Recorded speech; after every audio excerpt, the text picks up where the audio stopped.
今日はインプレッサこちらですね。ただのインプレッサではございません。開けてよし、どう思いましたかこの車。めちゃめちゃ水入れられるっていう、標準車よりも70キロダウンの重量って相当だから。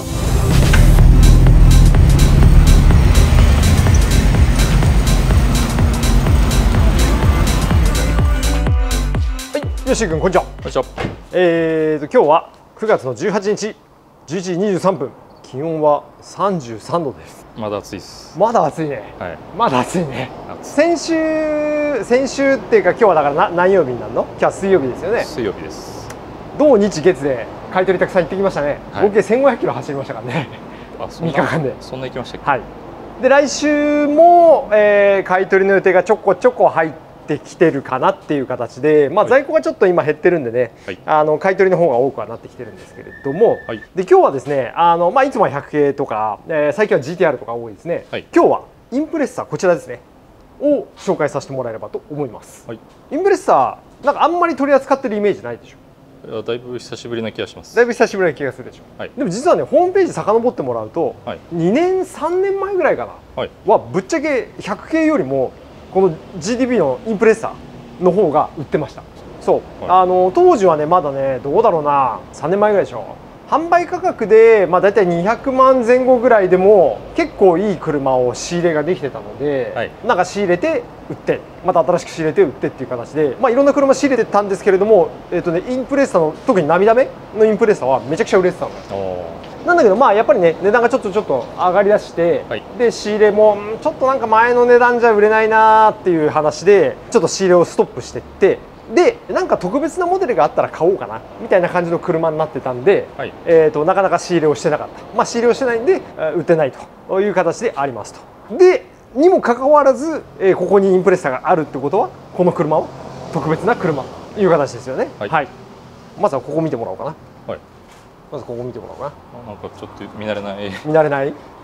ステッカーですか？ステッカーですね。はい。なんて書いてありますか？アスペック C タイプ RA。はい。キープアタッキングザニュルンベルグ。何？もう一回言ってもらっていい？ここ書いてもらっていいですか？ニュルブルリギリング。はい。ニュルブルックリンね。世界的に有名なサーキット場でございますからね。はい、まあここの後ろにもねエンブレムがありますね。これはカーボンですかね。スペック C タイプ RA。そういう仕様の。はい。はい。って感じですね。まあこの車はこれトランクなんかちょっと浮いてない？開いてない？ちょっと開いてるかもしれないです。ちょっと開いてるかもっていうか、開けてたんじゃないですか。っていう感じで、はい、この車はですねただのインプレッサではございません。はい、グレードはですね結構長くてですね、インプレッサ WRX STI スペック C タイプ RA2005。長いですね。長いですっていうのが、正式名称になっておりますと。はい、2005年だね、平成でいうと17年式に、限定500台だったかな。ちょっと待ってね。これはですね限定350台です。少ないですね。そう、限定350台で発売された、特別な車という形になります。はい、OK ですね。はい、はい、じゃあ一応そんな感じで、詳細は後ほどご説明させていただきますが、オープニングはこんなところでいいですか？はい、まあ、ちなみに先に言っておくとちょっと知識は薄いです。薄いさっき旧車王さんさ、旧車王わかる？はい、カレントさんがやってるやつね、はい、旧車王さんのすごくよくできた YouTube を見て、勉強しましたけど、はい、いやだったらこっち見た方がいいじゃんみたいな感じだったんで、細かく知りたい方は旧車王さんの動画を見ましょうという感じですね。カレントさんね、僕の前一緒会社だった人も働いてますけどね、そんな感じでやっていきましょう。じゃあ本日よろしくお願いします。はい、お願いします。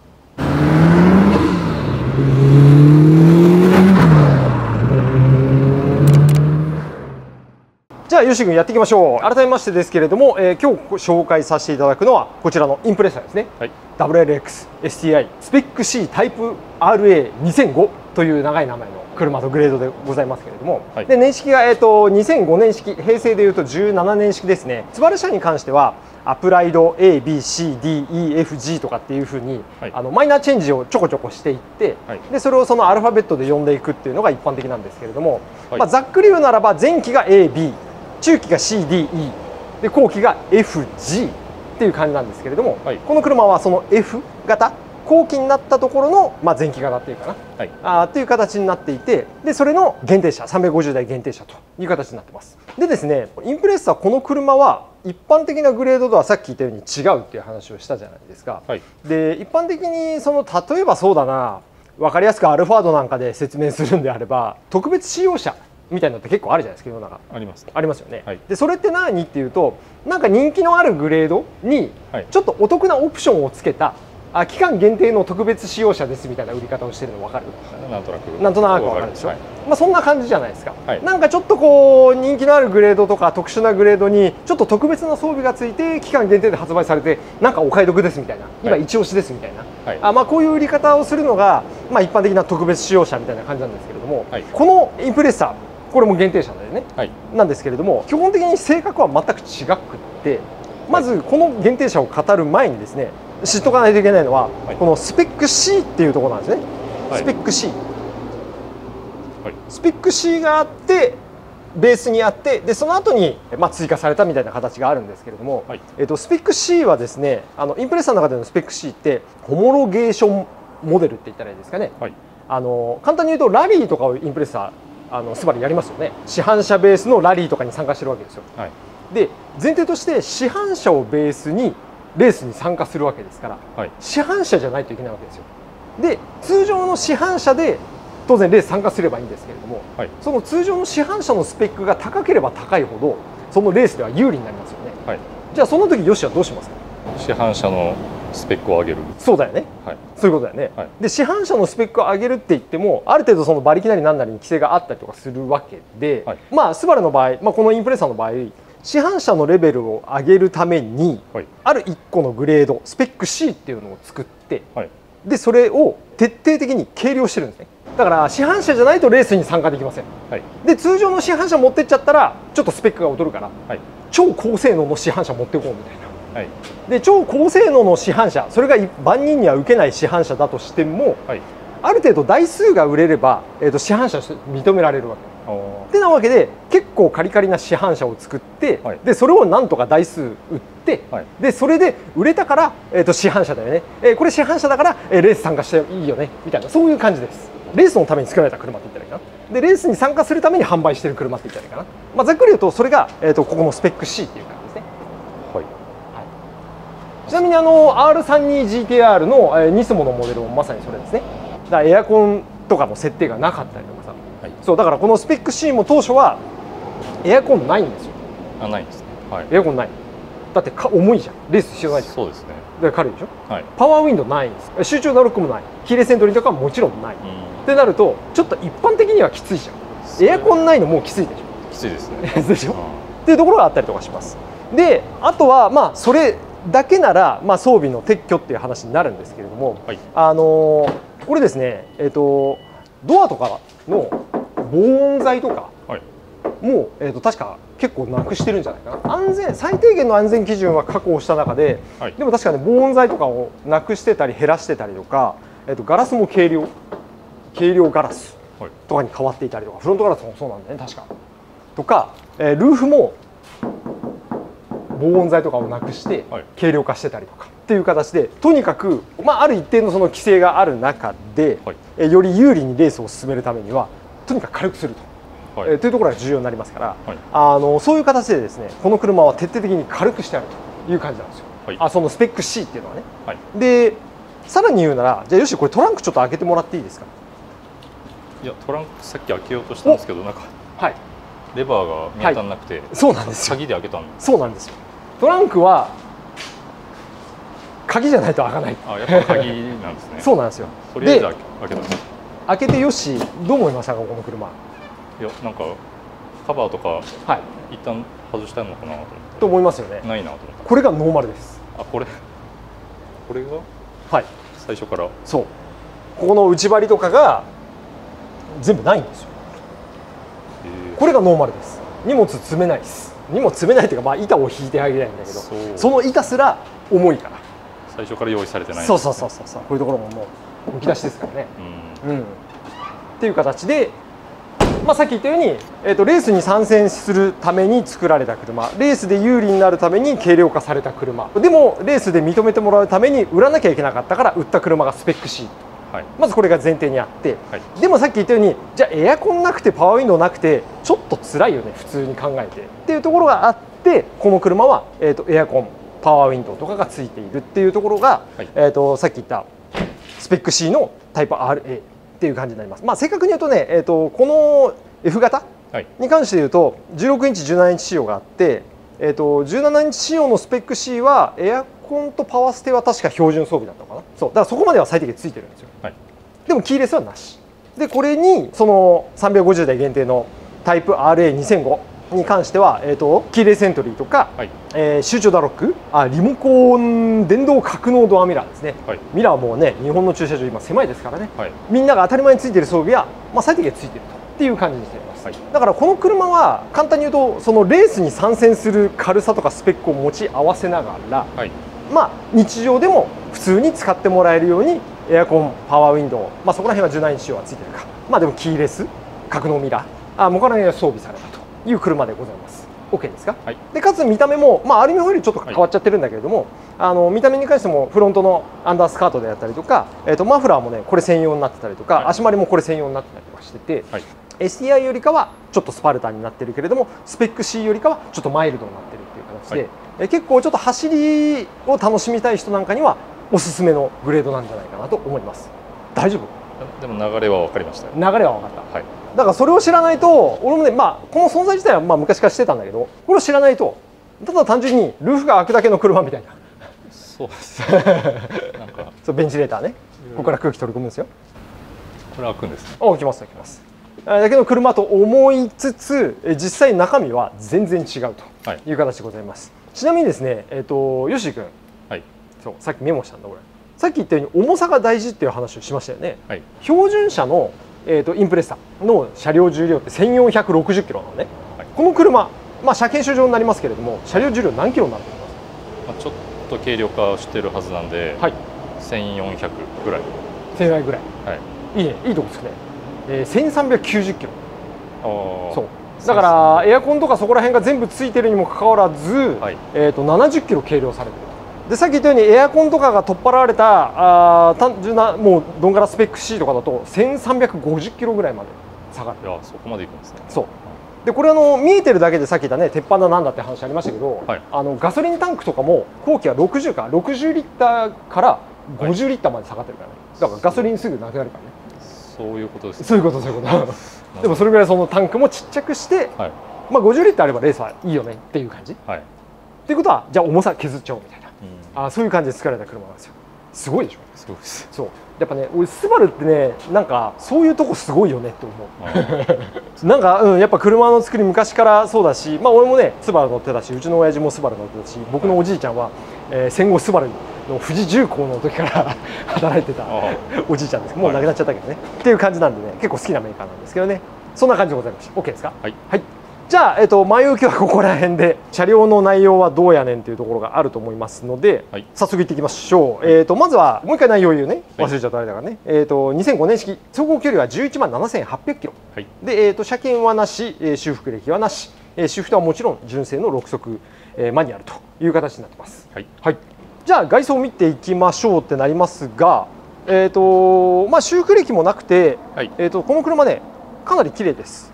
多分目立つ傷はねここだったかな、ここだね、この擦り傷バンパーした、はい、っていう感じなんですけど、それ以外特段問題なしという感じです。はい、で左が回ってもらって、ホイールがねちょっとね、はい、本当は純正がいいんですけどね、ワークのエモーションがついてますね。はい、でもこれね新しい2023年のタイヤと後ろが2022年だったかなのブリヂストンだから、はい、で山もたっぷり残ってるんで、はい、まあこのまま全然使えるし、もし純正ホイールがいいっていう方は純正買って履き替えてもいいと思いますし、はい、まあ、もっと車外のかっこいいやつがいいっていうんだったら、そっちにしてもいいと思いますね。はい、であとは横もね見てもらって特に大きな傷ないんですけど、まあ、ここにちょっとうっすらエクボがあるかなぐらいですかね。うん、そうだねっていう感じでした。はい、で後ろのバンパーはこういう小傷ちょこっとあったりとか、ここも点々々と小傷がありますが、まあこんぐらいだったら可愛い方なんじゃないでしょうかという感じですね。はい、はい。右側も回ってもらっても特に目立つ傷はなく、まあこれは汚れかな、まあちょっとした傷かという感じで綺麗でしょ。綺麗です。はい。で塗装もツヤあるんで全然状態いいんじゃないかなという感じです。はい。OK ですね。はい。前置きが長くなったんでちょっとサクサクじゃあいきますか。はい。次は内装ですね。内装はですね、タイプ RA2005 このバージョンは実はね、これここ触ると分かるんだけどさ、ベタベタするんですよ。分かる？これ劣化してるんですか？そうこれね、このグレードはこういう塗装を使ってて、はい、それが年数を経つと劣化してちょっとペタペタするんですね。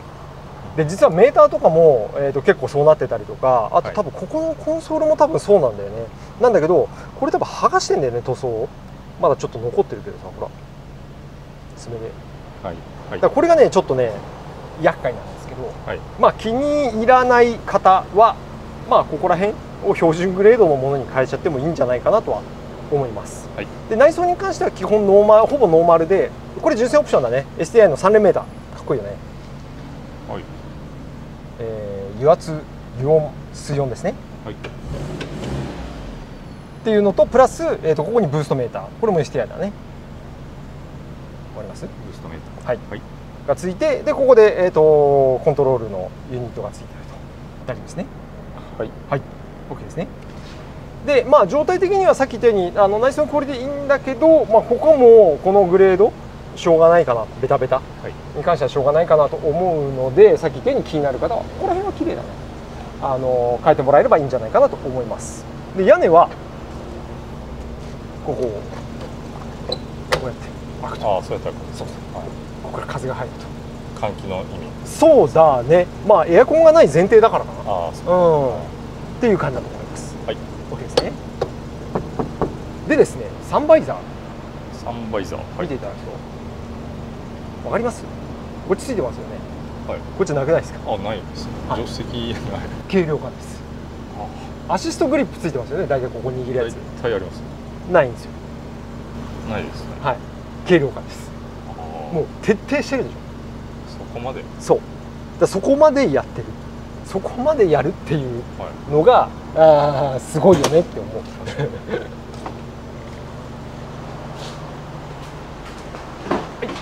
まあ後ろの席はこんな感じ。まあ特に使用感なくて綺麗かなっていう感じですね。はい。はい、そうなんですよ。だからこれをまあ不便と取るかテンション上がってくるかは、はい、多分人によって違うんだけれども、はい、まあ僕なんかはテンション上がる方なんですけどね。やっぱりもしかしたら家族で快適に乗るちっちゃいお子ちゃんいるとかさっていう方とかだと、さっき言ったように自分はバイザーあるけどさ、助手席乗って奥さん眩しいみたいな感じになるし、まあさっき言ったように防音材とかがそんなないので、はい、アンダーコードも確か薄くなってんだかないんだか、多分飛び石とかの音であったり雨の音であったりとかは多少響くと思いますので、はい、そういった方は普通標準グレードの方がいいのかなとは思いますけれどもね、はい、でも実際どんぐらい違うんだろうね。乗り比べてないから分かんないよね。もしスペック C 乗ってる人がいたらね、ぜひコメントもらえると、はい、すっげえうるさいなのか、まあ、そんな気にならないなのか、はい、エンジンルームはこんな感じです。まあ基本的にはノーマルなので、確かねアルミが変わってるのと、あと HKS のスポーツ触媒入ってるのかな、はい、まあそれぐらい。マフラーとかはノーマルなんだけどね、まあ特に目立つサビとかもまあそんなにないかな。ちょっと出てるけど、まあ全然程度いい方じゃないでしょうかと。でこの駅マニもそんなに色はげないし、タイミングベルトも7万7000キロぐらいで書いてあるしという感じで、状態はいいんではないかと思います。ちょっとアクセル開けますか。はい、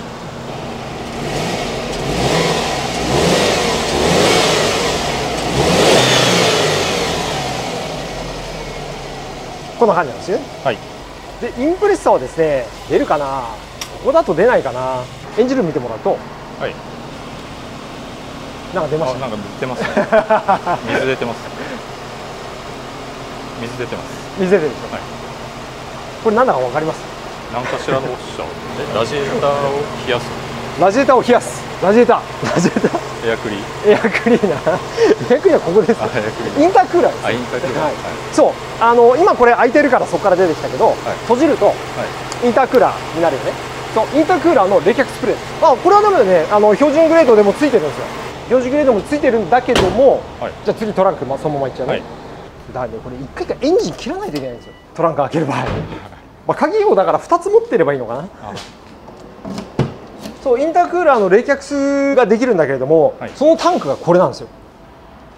標準が何リッターだったかな、5リッターぐらいが12リッターとかめちゃめちゃ水入れられるっていう。ガソリンタンクはちっちゃくするにもかかわらず、冷却はもうガンガン使えるようにタンクを大きくしてここに配置してるという感じなんですよ。すごくない？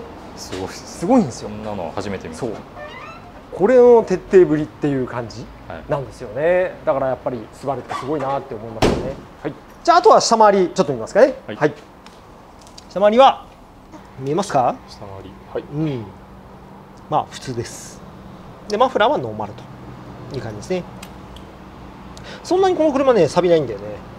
結構綺麗。綺麗じゃない？綺麗です。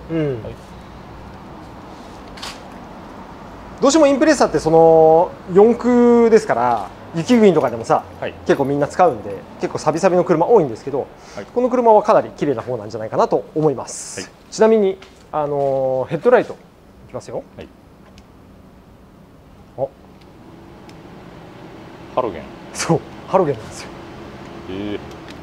ていう感じ。キセノンヘッドライトの多分ユニットが重いんでしょうね。だってアシストグリップのこれ1個をカットしちゃうんだよ。もう徹底的に重さをカットしてるっていう感じだよね。そうですね。やっぱりそうじゃないと70キロダウンか、標準車よりも70キロダウンの重量って相当だからさ、そこまでこうカットをされているけどでも普通に乗れるという感じの仕様でございました。じゃあない外装ちょっとね前置きが長くなっちゃったんで肝心な車の紹介はさらっとでしたけれども、でも逆に言うと車の紹介はさらっとでもいいぐらい車の程度はね結構いいと思ってますんで、一応そんな感じでございました。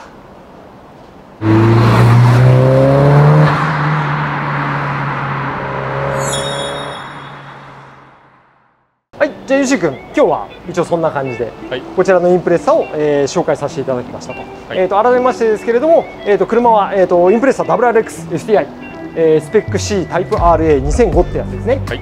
350台当時限定で発売されてたモデルで、レースに参戦するために作られた市販車、スペック C、それの、街でも乗れる快適仕様というレースのノウハウというか技術というかスペックと、街乗りの快適性を兼ね備えたとてもバランスのいい車じゃないかなと思っております。で年式が2005年式、平成でいうならば17年式、走行距離は11万7800キロ、修復歴はなし、純正6速マニュアル、車検はないんで取り直してから納車という感じになりますかね。値段はだいたい300万ぐらいじゃないかなって感じ。標準車で多分200今50万ぐらいだから、50万アップぐらいで買えるかなの価値かなと思ってもらえればいいんじゃないかなと思います。ただ下回りの錆とか少ないし外装のダメージも少ないし、もちろん集計儀なしなので、結構状態がいいかなと思ってます。じゃあユシ君、何か質問あれば。大体日本のスポーツカー25年経ったらなんか値段上がるじゃないですか。上がりますね。はい。これもまだ経ってないと思うんですけど、経ってないね。そのままいくと25年経ったら上がるのかなっていう、どうなんですか。いやーこればっかりはちょっと分かんないですね。でも上がるかな。上がるかな。ちょっと前で言うならば ER34 スカイライン、最近で言うと S15 シルベアかがもう爆上がりしてるじゃん。これ周知の事実ですよね。R34GTR も同じですよね。だよね。実はですねここ最近また初期モデルが25年経った車があるんですよ。何だと思いますか。これあんまり言わない方がいいかな。まあいいか。全く思いつかない。全く思いつかないでしょ。そう全く思いつかないんだけれども、言われてみればっていう車は S2000。そう確かに S2000 がちょうど今年年変わって少し経って25年経って、平成11年式の車がいよいよ25年経ちましたと。どうなったかっていうとやっぱ値段爆上がりました。やっぱ上がったんですね。上がっちゃったね。ちょっともうなかなか仕入れ難しいなっていう感じになっちゃってますよね。ただこれを言うと上がるからさ、負のスパイラルになって、持ってる人はいいかな。そうだね。だ持ってる人はいい。そういうのがバーって世の中に回れば値段が上がってきます。上がったところでうちに売ってくれればなおいいという感じですけど、しばらく多分商品車で S2000 仕入れられないんじゃないかなっていうのはあります。それはさっき言ったように25年経って値段がパーンって上がっちゃったんで、初期型のビニールのホロのタイプ、全然人気ないタイプでもどうだろうな、値段的に感覚値ですけど 1.5 倍ぐらいは上がっちゃったんじゃないかなっていうイメージですねっていう感じなんですよ。でそれで言うならばやっぱね、今までそうなんですけど、まあこれはないよね、これは大丈夫だよね、これは上がらないよねって思ってる車が軒並み上がってるんで、多分上がりそうな気はします。でかつ、それの判断基準としては、GDB 同じ型の、初期型は丸めなんですね。でそれが確かね、2000年かな、平成12年ぐらいが確か最初なんで、多分こいつが上がる上がらないは来年はっきりする。来年、これの丸めの初期型がなんか値動きがパッて変わるとしたら、こいつもそれに合わせてちょっと反応して、でこの型が25年になったらやっぱりその型の最終のモデル、しかもそれの特別限定車とかってなると一気にパーンと上がってくると思います。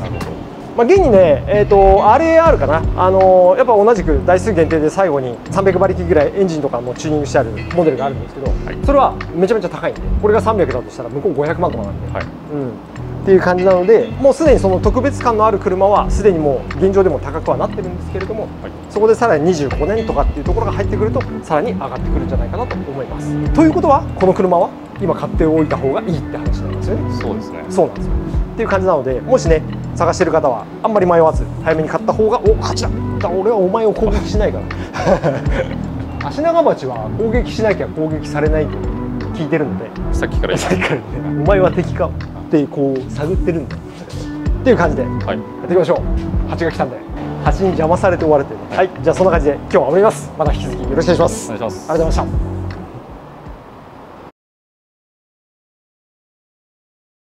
よし、マフラーサウンド取り忘れました。ちょっとマフラーサウンドお願いします。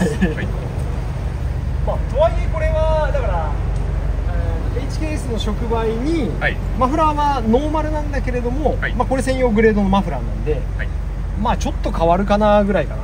ちょっとじゃあマフラーのところ行ってみましょうか。